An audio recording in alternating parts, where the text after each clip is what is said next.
31 अक्टूबर 2020 को Australian mathematician mat Parker ने statistically ये बात साबित कर दी कि अगर पूरी दुनिया के कोरोना वायरस पार्टिकल्स को एक जगह पर इकट्ठा कर दें तो वो सिर्फ 1 टीस्पून में ही फिट हो जाएंगे। आज की इस वीडियो में 3D एनिमेशन की मदद से हम यही समझेंगे कि आखिर 1 चम्मच भर कोरोना वायरस पार्टिकल्स जिन्होंने लगभग 17 लाख लोगों से ज्यादा की जान ले ली, जिन्होंने पूरी दुनिया को 73 लाख करोड़ रुपए से ज्यादा का इकोनॉमिक लॉस दिया, जिन्हें तबाही मचाने से कोई ना रोक पाया, उन्हें वैक्सीन कैसे रोक सकती है।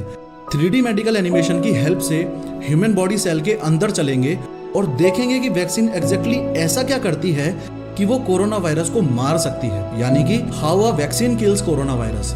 लगातार 32 दिनों तक दिन रात मेहनत करके इसी professor of how YouTube channel पर 26 अप्रैल 2020 को मैंने हाउ कोरोना वायरस किल्स नाम से एक 3D एनिमेटेड वीडियो अपलोड की थी, जो कि वायरल हुई और सभी सोशल मीडिया प्लेटफॉर्म से कंबाइंड 2 करोड़ से ज्यादा व्यूज मिले। इसी बात को मैं सीधे तौर पर भी कह सकता था, लेकिन इतना स्ट्रेस इसलिए दिया ताकि आप ये समझो कि ऊपर दिए गए आई बटन पे क्लिक करके उस वीडियो को देखे बिना इस वीडियो को देखने का कोई खास मतलब नहीं है। ये समझने से पहले कि वैक्सीन कैसे काम करती है, आपका ये समझना जरूरी है कि वैक्सीन की जरूरत क्यों पड़ी, कैसे कोरोना वायरस हमारे ही सेल को इस्तेमाल करके खुद की करोड़ों कॉपीज बनाता है और हमें मार देता है।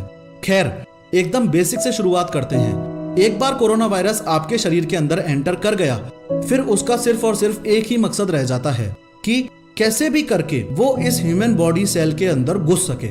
यानी कि ये आपके शरीर का एक सेल है और आपका शरीर ऐसे टोटल 37 लाख करोड़ सेल से मिलकर बना है। अब प्रॉब्लम ये है कि कोरोना वायरस सेल के अंदर डायरेक्टली एंटर नहीं कर सकता। ये सेल मेम्ब्रेन है, यानी कि एक प्रकार की सेल की बाहरी दीवार। अब जैसे आप रूम के अंदर दीवार से नहीं बल्कि डोर से ही जा सकते हो, वैसे ही ये कोरोना वायरस सेल के अंदर सेल मेम्ब्रेन से नहीं बल्कि डोर से ही जा सकता है। बस फर्क इतना सा है कि इसका डोर है ये ACE2 रिसेप्टर। अब पूरी दुनिया में पिछले 350 दिनों से हर वो साइंटिस्ट, रिसर्चर या डॉक्टर जो कोरोना वैक्सीन पर काम कर रहा है, उसकी जिंदगी का सिर्फ और सिर्फ एक ही मकसद रह गया है कि कैसे भी करके इस कोरोना वायरस के स्पाइक प्रोटीन को आपके बॉडी सेल के इस ACE2 रिसेप्टर से कनेक्ट होने से रोकना है। और बायोलॉजिकली इस काम को करने का सिर्फ और सिर्फ एक ही तरीका है कि कोरोना वायरस के स्पाइक प्रोटीन्स को ब्लॉक कर दिया जाए। और स्पाइक प्रोटीन्स को ब्लॉक करने का सिर्फ एक ही तरीका है कि इनके ऊपर एंटीबॉडीज चिपका दी जाएं। ये एंटीबॉडीज हैं जिन्हें हमारा इम्यून सिस्टम पैदा करता है। सारा खेल इन एंटीबॉडीज के जनरेट होने का है, जिसके अंदर ये राइट टाइम पे और राइट अमाउंट में पैदा हो जाती हैं। उसका कोरोना वायरस कुछ नहीं उखाड़ सकता। क्यों? वो इसलिए क्योंकि एक बार एंटीबॉडीज राइट टाइम पे जनरेट हो गई, उसके बाद वो कोरोना वायरस के स्पाइक प्रोटीन से आकर कनेक्ट हो जाएंगी और ये कोरोना वायरस आपके बॉडी सेल के अंदर एंटर नहीं कर पाएगा। उससे ये आपकी करोड़ों कॉपीज बनाकर पूरे शरीर में इन्फेक्शन नहीं फैला पाएगा और जिन लोगों में ये सही से जनरेट नहीं हो पाती, उसकी कोविड-19 नामक महामारी से डेथ हो जाती है। अगर साफ साफ शब्दों में कहूँ तो हमको सिर्फ ये समझना है कि एंटीबॉडीज कैसे बनती हैं। अगर आपको ये समझ आ गया कि एंटीबॉडीज कैसे बनती हैं, तो आपको ये भी समझ आ जाएगा कि वैक्सीन कैसे काम करती है। साइंटिस्ट कोरोना वायरस को कुछ इस रूप में देखते हैं। कोरोना शब्द का मतलब होता है क्राउन यानी ताज, और वायरस शब्द का मतलब होता है वेनम यानी जहर। अब जैसे क्राउन के ऊपर ये स्पाइक्स होते हैं, वैसे ही कोरोना के ऊपर भी ये स्पाइक्स होते हैं, और क्योंकि ये जहर की तरह शरीर में फैलता है, इसलिए इसे कोरोना वायरस कहा जाता है। मुद्दे की बात यह है कि इस कोरोना वायरस के अंदर जेनेटिक मटेरियल होता है। इस जेनेटिक मटेरियल से इंपॉर्टेंट इस वायरस में कुछ भी नहीं, क्योंकि इस जेनेटिक मटेरियल के अंदर ही इस कोरोना वायरस की करोड़ों कॉपीज बनाने की इंस्ट्रक्शंस होती हैं। 31 दिसंबर 2019 को चाइनीज साइंटिस्ट को यह पता चला था कि कोरोना वायरस नाम की बीमारी फैल रही है। फिर अगले 11 दिनों में उन्होंने कोरोना वायरस का ये जेनेटिक मटेरियल सेपरेट किया और इसकी एक्सटेंसिव स्टडी की। इसी दौरान 11 जनवरी 2020 को इन साइंटिस्ट ने वो काम किया जिसकी वजह से कोरोना वायरस वैक्सीन रेडी होकर यूज होने वाली वर्ल्ड की फास्टेस्ट वैक्सीन बनी, वरना 4-5 साल से पहले बनना तो इम्पॉसिबल था। इन्होंने जो किया वो ये कि इस जेनेटिक मटेरियल की स्टडी करके उसका जेनोमिक कोड वेबसाइट पर अपलोड कर दिया और उसे पब्लिकली अवेलेबल करवा दिया। इससे फायदा ये हुआ कि पूरे वर्ल्ड में अब कोई भी कहीं से भी जेनोमिक कोड को वेबसाइट से डाउनलोड करके उसे यूज कर सकता था। ये खबर जैसे ही बड़ी बड़ी फार्मास्यूटिकल्स और बायोटेक कंपनीज के कानों में पड़ी, तो उनके पैरों के नीचे से जमीन खिसक गई और वो लोग जो खुद के प्रोजेक्ट्स पर काम कर रहे थे, उसे छोड़कर कोरोना की वैक्सीन बनाने की रेस में शामिल हो गए। फटाफट से पास वाली प्रिंटर की दुकान में गए, वहां से 2 रुपए पर पेज के हिसाब से जेनोमिक कोड कागज पे प्रिंट करवाया और निकलकर सीधा भागे ऐसी लेबोरेटरी की ओर जो इस जेनोमिक कोड की मदद से mRNA बना के दे दे। अब ये mRNA शब्द इस पूरी वीडियो का मोस्ट इंपोर्टेंट शब्द है। वो सिर्फ इसलिए नहीं क्योंकि हर न्यूज़पेपर आपसे चिल्ला चिल्ला के सिर्फ mRNA की बात कर रहा है, या फिर इसलिए भी नहीं क्योंकि लोगों ने कोरोना वैक्सीन को कोरोना वैक्सीन कहना ही बंद कर दिया है और अब वो उसे mRNA वैक्सीन कहने लगे हैं, बल्कि इसलिए क्योंकि ये mRNA ही आपके शरीर में कौन सा प्रोटीन बनना चाहिए इस बात के लिए जिम्मेदार है और कोरोना वैक्सीन का इकलौता आधार है। मैसेंजर आरएनए को ही शॉर्ट में mRNA कहा जाता है। और फिर से बता दूं कि ये हमारे शरीर में ये तय करता है कि कौन सा प्रोटीन बनना चाहिए। खैर, mRNA अब तैयार है और वापस बायोटेक कंपनीज के मालिकों को मिल चुका है। अब ये अपनी अपनी लैब्स में गए और इस mRNA को एक लिपिड नैनो पार्टिकल के अंदर पैक कर दिया और एनिमल टेस्टिंग सक्सेसफुल होने के बाद आपके डेल्टॉइड मसल में, या यूं कह लो कि अपर आर्म में इंजेक्ट कर दिया। अब यहाँ से असली खेल शुरू। अभी ये लिपिड नैनो पार्टिकल इस mRNA को लेता हुआ आगे बढ़ेगा। ये जो आपकी बॉडी के सेल्स हैं, इनके बीच में ये जो जगह है, इसे इंटरस्टिशियल स्पेस कहा जाता है। इस mRNA का इस ह्यूमन बॉडी सेल के बाहर, या यूं कह लो कि इस इंटरस्टिशियल स्पेस में सिर्फ इतना सा रोल है जितना अनुष्का शर्मा का इंडियन क्रिकेट टीम को वर्ल्ड कप जिताने में है। यानी कि mRNA सिर्फ तब तक ही काम का है जब तक वो सेल के अंदर है। अब ये लिपिड नैनो पार्टिकल आपके बॉडी के सेल के साथ फ्यूज हो जाएगा और mRNA को सेल के अंदर छोड़ देगा। अब यहाँ से ये वीडियो एक बायोलॉजिकल मोड ले लेती है। ये आपकी बॉडी का एक सेल है और इसके अंदर है ये न्यूक्लियस। पहले तो ये समझो कि सेल में न्यूक्लियस को छोड़ के अंदर का ये जितना भी एरिया है, इसे ही साइटोप्लाज्म कहते हैं। ऐसे तो सेल के मैकेनिज्म को समझने में घंटों लग जाएं, लेकिन हम सिर्फ अपने काम के 4 मैकेनिज्म्स को समझेंगे।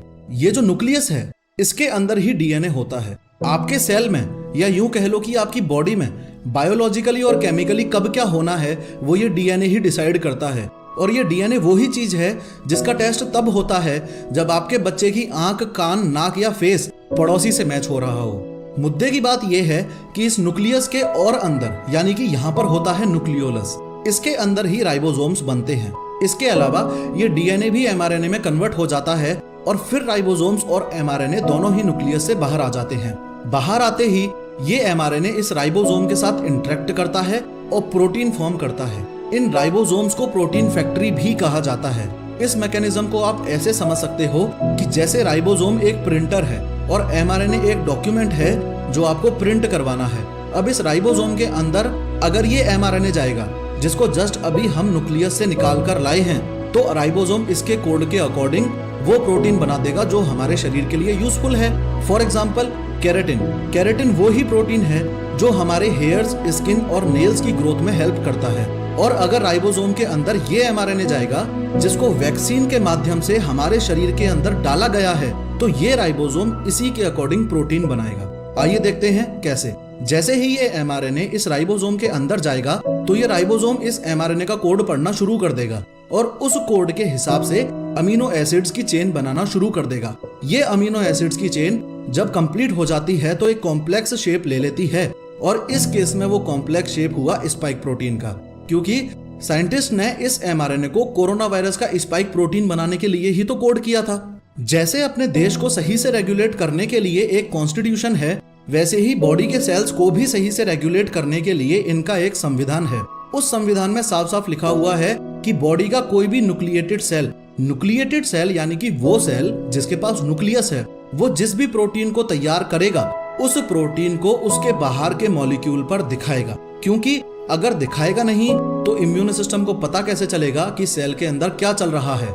ये जो मॉलिक्यूल है इसको मेजर हिस्टोकम्पैटिबिलिटी कॉम्प्लेक्स क्लास 1 या फिर शॉर्ट में MHC क्लास 1 मॉलिक्यूल कहा जाता है। अब ऑब्वियस ही बात है कि hundreds of thousands of ribosomes इस mRNA को यूज करके hundreds of thousands of spike proteins बनाएंगे, तो इनमें से एक प्रोटीन तो MHC क्लास 1 मॉलिक्यूल रिसेप्टर पे चला जाएगा और कनेक्ट हो जाएगा और काफी सारे स्पाइक प्रोटीन्स इस सेल के बाहर सीक्रेट हो जाएंगे। अब चलो आपको एक इंटरेस्टिंग बात बताता हूँ। हमारी बॉडी के अंदर billions of immune cells millions of specificities के साथ इधर उधर घूम रहे होते हैं। अब इस स्पाइक प्रोटीन के हिसाब से जो फिट बैठेगा वो इम्यून सेल इस स्पाइक प्रोटीन पर आके कनेक्ट हो जाएगा और वो इम्यून सेल है ये साइटोटॉक्सिक टी सेल।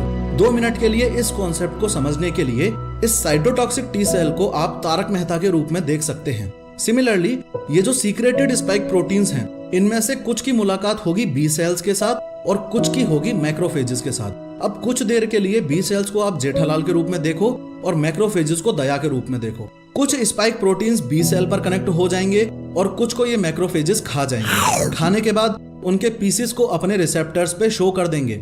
अब ये मैक्रोफेजेस इन स्पाइक प्रोटीन्स को उसके पास ले जाएंगे जो इम्यूनो सिस्टम का बाप है, और वो है हेल्पर टी सेल, यानी कि चंपक चाचा। अब ये हेल्पर टी सेल मैक्रोफेज पर लगे स्पाइक प्रोटीन के साथ कांटेक्ट में आते ही साइटोकाइंस रिलीज करेगा। इन साइटोकाइंस को आप ऐसे समझ सकते हो जैसे कि ये एक प्रकार का ऑर्डर है। अब इस ऑर्डर में जो लिखा हुआ है, अगर आपने उसको इग्नोर किया तो डेफिनेटली ये कॉन्सेप्ट आपके हाथ से स्लिप हो जाएगा। चलो मैं आपके लिए पढ़ देता हूँ। इस ऑर्डर में साफ साफ लिखा हुआ है कि सुन महतूस, यानी कि साइटोटॉक्सिक टी सेल, तू अपने आप की और कॉपीज बना ले जिसमें से कुछ ग्रेन्जाइम्स बन जाओ और कुछ मेमोरी टी सेल्स बन जाओ। सिमिलरली दूसरे ऑर्डर में लिखा हुआ है कि सुन जेठिया, यानी कि बी सेल, तू भी अपने आप की और कॉपीज बना ले जिसमें से कुछ प्लाज्मा सेल्स बन जाओ और कुछ मेमोरी बी सेल्स बन जाओ। अब इस प्लाज्मा सेल का काम होता है एंटीबॉडीज रिलीज करना और इन ग्रेन्जाइम्स का काम होता है कोरोना वायरस के स्पाइक प्रोटीन से इन्फेक्टेड इस सेल को डिस्ट्रॉय करना। लेकिन असली कलाकार इधर बैठे हैं। इन मेमोरी बी सेल्स और मेमोरी टी सेल्स का काम होता है इस स्पाइक प्रोटीन को अच्छे से याद रखना, ताकि भविष्य में कभी भी असली वायरस बॉडी के अंदर आए तो उसे ये पहचान सकें, पूरे इम्यून सिस्टम को एक्टिवेट कर सकें और इससे पहले कि वो कोरोना वायरस सेल के अंदर घुस सके, प्लाज्मा सेल से एंटीबॉडीज रिलीज करवाकर फटाफट से इसके स्पाइक प्रोटीन पर एंटीबॉडीज कनेक्ट करके इसके स्पाइक प्रोटीन्स को ब्लॉक कर सकें। अब एकदम सही समय है आपको ये बताने का कि वैक्सीन एग्जैक्टली करती क्या है। असल में वैक्सीन हमारे इम्यून सिस्टम को ट्रेन करती है, या यूं कह लो कि बिना बीमारी फैलाए वैक्सीन उन्हीं एक्शंस को कॉपी करती है जो एक्शंस तब होते हैं जब हमारे शरीर में असली कोरोना वायरस एंटर करता है। वैक्सीन के काम करने का मैकेनिज्म तो हमने समझ लिया, लेकिन हमारी ये नॉलेज कंप्लीटली यूजलेस है अगर हम इस अंडरस्टैंडिंग को रियल वर्ल्ड न्यूज से कनेक्ट ना कर पाए। वैक्सीन बनाने की रेस में जो कंपनियां सबसे आगे हैं उनमें से एक तो है फाइजर बायोएनटेक और दूसरी है मॉडर्ना। अब इन दोनों कंपनियों के द्वारा बनाई गई कोरोना वायरस वैक्सीन तो mRNA वैक्सीन ही है, यानी कि इनका वर्किंग मैकेनिज्म वैसा ही है जो हमने अभी अभी देखा है। लेकिन जो इंडिया के इंडिजिनस वैक्सीन है, यानी कि कोवैक्सीन, उसके वर्किंग मैकेनिज्म में थोड़ा सा बदलाव है। इन लोगों में mRNA की जगह इस पूरे कोरोना वायरस को ही मार के, यानी कि इस कोरोना वायरस को इनएक्टिवेट करके इंसान के शरीर में डाल दिया गया है। इससे होगा ये कि कोरोना वायरस चूंकि अब इनएक्टिव है तो वो इन्फेक्शन भी नहीं फैलाएगा, और क्योंकि स्पाइक प्रोटीन उस पर प्रेजेंट है तो वो इम्यूनो सिस्टम को ट्रेनिंग भी दे देगा। अब जैसे ये कोरोना वायरस जिंदगी में सिर्फ एक ही मकसद लेके चल रहा है कि इसे अनेकों कोरोना वायरस और बनाने हैं, वैसे ही मैं भी जिंदगी में एक ही मकसद लेके चल रहा हूँ कि मुझे इस professor of how YouTube channel पर अनेकों 3D एक्सप्लेनेशन वीडियोस बनानी है। पर प्रॉब्लम ये है कि 3D एनिमेशन काफी एक्सपेंसिव होता है और इस चैनल को जिंदा रखने के लिए मुझे बीच बीच में ना चाहते हुए भी क्लाइंट प्रोजेक्ट्स पे काम करना पड़ता है, और यही कारण है कि मैं एक साल में इतने कम वीडियोस अपलोड कर पाता हूँ। लेकिन गेस व्हाट, ये वीडियो देखने के बाद अगर आप इस ज्वाइन बटन पर क्लिक करके इस professor of how YouTube channel की मेंबरशिप को ज्वाइन कर लेते हो तो आप मुझे डायरेक्टली सपोर्ट कर सकते हो, क्लाइंट प्रोजेक्ट से बचा सकते हो और वीडियोस को जल्दी से जल्दी अपलोड करने में हेल्प कर सकते हो। इसके अलावा आपको मिलेंगे काफी सारे पर्क्स भी, और वीडियो को अंत तक देखने के लिए दिल से आभार।